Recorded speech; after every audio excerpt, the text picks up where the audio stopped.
Hello, everyone. Jim is on vacation this week. I'm Jan Soeder. I'm head of the Faith Formation Ministry. And since it's going back to school time, they asked if I would share a midweek message with you. When I was small, I always loved going back to school. In fact, I think the thing I loved the most was the brand new box of 64 crayons. It was full of possibilities, just like the school year. In fact, as I grew older, I still loved new school supplies. Tablets and notebooks, magic markers and colored pencils. You notice there was no technology involved. It was way before that. I even love a new calendar now. And I was excited at the beginning of every year, but a little anxious.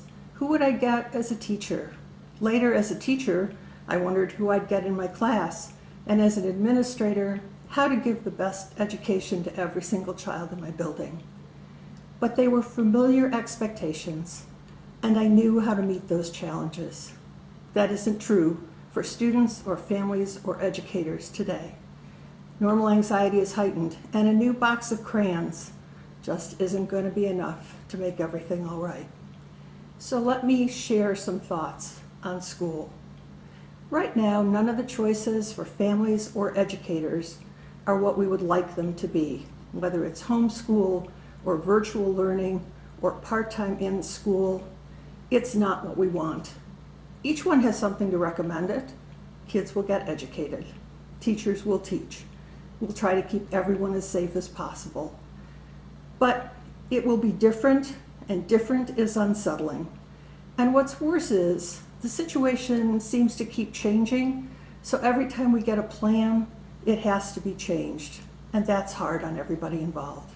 What we want is a teacher at the door welcoming her class 5 days a week, parents going to work and not having to worry about being teachers, a schedule everyone could get used to, and no bigger health threat than occasionally a case of chickenpox or head lice, and we know what to do with those. Obviously, we aren't going to have that this year, and so we're sad or angry or frustrated or all of the above. But let's look for a minute at what we do have. We have educators who are working hard to provide the best education they can under the circumstances. And I will guarantee you, they will be better than they were when one day they were teaching in the classroom last March and the next day they were teaching online. They will have worked hard to make it the best possible situation they can. And they will work tirelessly to do that all year. We do have children who are resilient. Sometimes we don't think about that, but they will adapt and they will learn. And a lot of learning happens outside of a classroom anyway. We have parents and other adults who are ready to support them, to be positive, to help them over the hard spots, and to complain to each other when the children aren't there to hear it. And ultimately, we do have time on our side. It seems like this is going to last forever, but it isn't. Kids will be back in classrooms, teachers will be teaching kids right in front of them, and parents will have a more normal situation at home. I do worry about the kids who don't have technology or access, or parents who can be supportive. And if there is something we can do for them, I think we can do it whenever possible.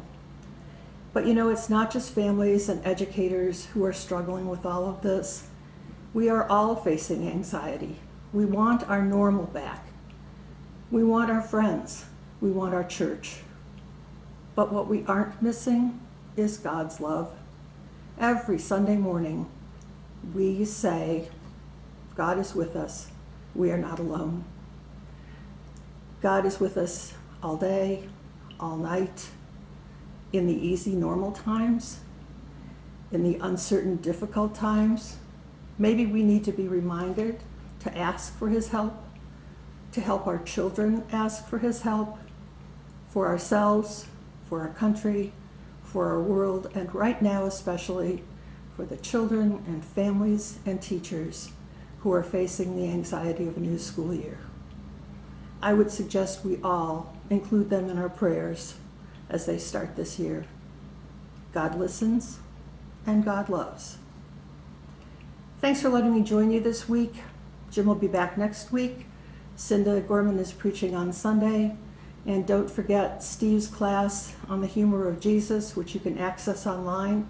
And when you get your open door, look for an article on a class on facing racism that we're hoping to offer this September. Although we're separated by distance, we're close in prayer.